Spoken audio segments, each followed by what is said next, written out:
జూబ్లీహిల్స్ ఉప ఎన్నికలో నవీన్ యాదవ్ అత్యధిక మెజార్టీతో గెలుస్తారని ప్రభుత్వ విప్ ఆది శ్రీనివాస్ అన్నారు. ఎర్రగడ్డ డివిజన్లో ప్రజల నుంచి మంచి స్పందన లభిస్తుందన్నారు.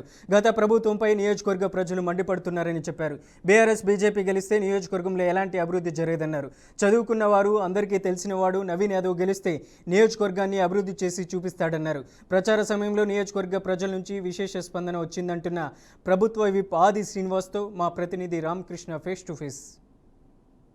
బై ఎలక్షన్ నేపథ్యంలో ఎర్రగడ్డ డివిజన్కి సంబంధించి ప్రభుత్వ వైపు ఆది శ్రీనివాస్ గారు ప్రచారం చేస్తున్నారు. దానికి సంబంధించి ఎలా ఉంది ఏంటి అనేది కూడా మనతో మాట్లాడడం. సార్ చెప్పండి, ఎట్లా ఉంది ఏంటి ప్రచారం? అది ప్రచార సరళి చాలా బాగుంది. నేను గత 15 రోజులుగా మాకు ఇచ్చినటువంటి బాధ్యత ప్రాంతాల్లో తిరుగుతున్న సందర్భంలో ప్రజల నుంచి చక్కటి స్పందన కనిపిస్తూ ఉంది. గడప గడపకు ప్రచారానికి వెళ్ళినప్పుడు మేము రాజన్న సిరిసిల్ల జిల్లాకు సంబంధించి సిరిసిల్ల నియోజకవర్గం సంబంధించి గౌరవ ముఖ్యమంత్రి శ్రీ రేవంత్ రెడ్డి గారి ఆదేశాల మేరకు పిసిసి అధ్యక్షుడు మహేష్ కుమార్ గారి ఆదేశాల మేరకు మేము ఇక్కడ రావడం జరిగింది.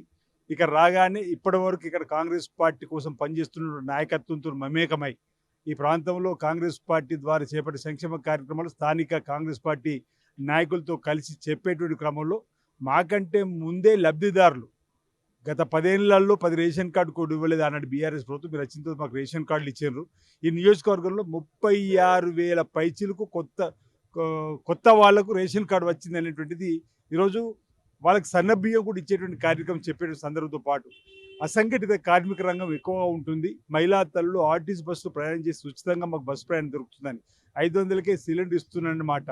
అంతేకాకుండా 200కు యూనిట్లు ఏదైతే కరెంటు ఉచితంగా ఉందో మేము అందుకుంటా ఉన్నాం, పొందుతూ ఉన్నాం. కాబట్టి ఇన్ని చక్కటి సంక్షేమ కార్యక్రమాలు ఇస్తున్నటువంటి ప్రభుత్వానికి అండగా ఆశీర్వాదం ఇవ్వాల్సినటువంటి బాధ్యత మా పైన ఉంది. కాబట్టి మేము రేవంత్ రెడ్డి గారి సర్కారుకు యువకుడు, ఉత్సాహవంతుడు, విద్యావంతుడు నవీన్ యాదవ్ని గెలిపిస్తామని చెప్పిన మాట వారి మాటల్లో వినిపిస్తుంది. మరో మాట కూడా, ఎందుకు బీఆర్ఎస్ కోటు వేయాలి, ఎందుకు బీజేపీ కోటు వేయాలి, వాళ్ళే చర్చించుకునే క్రమంలో అధికారం ఉంది. రేవంత్ రెడ్డి గారు సర్కార్ కాంగ్రెస్ కాబట్టి అధికార పార్టీ అభ్యర్థి గెలిపించుకుంటే మా జూబ్లీహిల్స్ అన్ని రంగాల్లో అభివృద్ధి పత్రాలు తీసుకొని పోవడం కోసం అవకాశం ఉంటుందనే భావన ఈరోజు ప్రజలలో కలుగుతూ ఉంది. భవిష్యత్తులో కూడా బీఆర్ఎస్ పని అయిపోయింది, బీజేపీ ఇక్కడ ఉన్న పరిస్థితులలో రాని సందర్భం కాబట్టి మరీ 5 సంవత్సరాలు కూడా మళ్ళీ కాంగ్రెస్ వచ్చే అవకాశం ఉంటుంది. కాబట్టి ఈసారి నవీన్ యాదవ్కి ఇవ్వాలి, కాంగ్రెస్ పార్టీకి అభ్యర్థి బలపరచాలని చెప్పని మరి ప్రజలు చూస్తున్నట్టుగా ప్రజల నాడిని బట్టి నాకు తెలుస్తూ ఉంది. ఇప్పటికీ ప్రతిరోజు కూడా మేము గడప గడప ప్రచారం వెళ్తున్నాం. ఈరోజు వ్యాపార వర్గాలకు సంబంధించిన వారితో మాట్లాడుతూ ఉన్నాం. ఈరోజు బస్తీలలో కూడా మాట్లాడుతూ ఉన్నాం. ఎస్సీ, ఎస్టీ, బీసీ, మైనార్టీ వర్గాలకు సంబంధించినటువంటి అన్ని వర్గాల ప్రజలతో మమేకమైనప్పుడు వారితో వచ్చినటువంటి స్పందన బట్టి చూస్తే తప్పనిసరిగా ఈ ఎన్నికల్లో కాంగ్రెస్ పార్టీ అభ్యర్థి గెలిచి తీరుతారని చెప్పిన ఒక ఆశను వ్యక్తం చేస్తాం. 2 ఏళ్ల పాటు ఊరుకుని జూబ్లీహిల్స్ ఎలక్షన్లో మైనార్టీ ఓట్లను కొల్లగొట్టే విధంగా చూడటానికి కోసమే ఇప్పుడు అజారుద్దీన్కి మంత్రివర్గంలో చోటు కల్పించారు. అజారుద్దీన్ గారు జూబ్లీహిల్స్ ఎన్నికల్లో జనరల్ ఎన్నికల్లో గెలిచుంటే ఆ రోజు మంత్రి అయ్యేవారు. ఆ లాజిక్ని వాళ్ళు మర్చిపోతే మేమేం చేయలేం. పరిపాలనా సౌలభ్యంలో భాగంగా ఎప్పుడు ఏ అవసరం ఉంటే అవసరానికి అనుగుణంగా ప్రభుత్వాలు నిర్ణయాలు తీసుకుంటాయి. అందులో భాగంగా అజరుద్దీన్ గారు మంచి క్రీడాకారుడు, క్రికెటర్, కెప్టెన్గా కూడా సేవలు అందించిండు. వారి అవసరాలను దృష్టిలో పెట్టుకొని ఈరోజు ఈ రాష్ట్ర ప్రభుత్వం గతంలో వారికి రాజ్యసభకు సంబంధించిన అంశం కానీ ఈరోజు మంత్రికి సంబంధించిన అంశం కానీ సందర్భోచితంగా మేము వారికి గౌరవించే క్రమంలో చేయడం జరిగింది. ఎస్సీ, ఎస్టీ, బీసీ, మైనార్టీ వర్గాల అభివృద్ధి కోసం పాటుపడే పార్టీ ఏదైనా ఉందంటే ఈ దేశంలో అది కేవలం ఒక కాంగ్రెస్ పార్టీతోనే సాధ్యమవుతుంది. ఇప్పుడు లాస్ట్గా చూసుకుంటే మెయిన్గా హైడ్రాకి సంబంధించి జూబ్లీహిల్స్ ఎలక్షన్లో హైడ్రాని కొంత ఇచ్చేశారు. తర్వాత మళ్ళీ హైడ్రా కోల్చులు ఏవైతే ఉంటాయో అవన్నీ కూడా కంటిన్యూ అవుతాయి. హైడ్రా అనేది గత బీఆర్ఎస్ ప్రభుత్వ హయాంలో చెరువులు, నాలాలు, శిఖాలు ఏవైతే కబ్జా కోరల్లోకి వెళ్ళినాయో ఆ నాయకత్వానికి సంబంధించిన వాళ్ళు బెంబేలెత్తి పడుతుంది తప్ప సాధారణ ప్రజలకు ఎక్కడ ఏమి ఇబ్బంది పెడతలేము. అలాంటి ఏమైనా ఇబ్బంది ఉంటే కూడా వాళ్ళతో చర్చలు జరిపి వారికి డబుల్ బెడ్రూమ్ సంబంధించినటువంటి ఇచ్చేటువంటి కార్యక్రమం చేసి జరుపుతూ ఉన్నాం.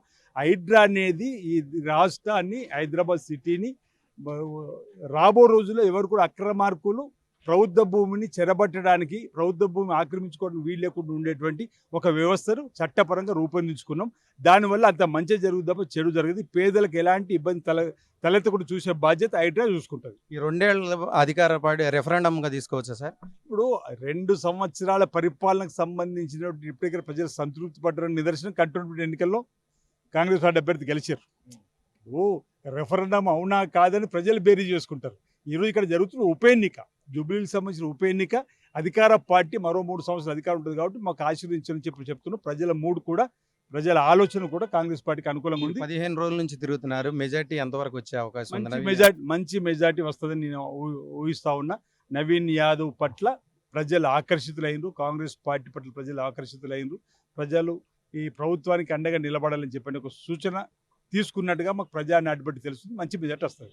ఇది ఆది శ్రీనివాస్ ప్రభుత్వ వైపు చెబుతుంది. ఖచ్చితంగా జూబ్లీ హిల్స్ లో కాంగ్రెస్ జెండా ఎగురుతుందని కూడా చెప్తున్నారు. కెమెరామెన్ గౌరీతో రామకృష్ణ, ఎర్రగడ్డ నుంచి.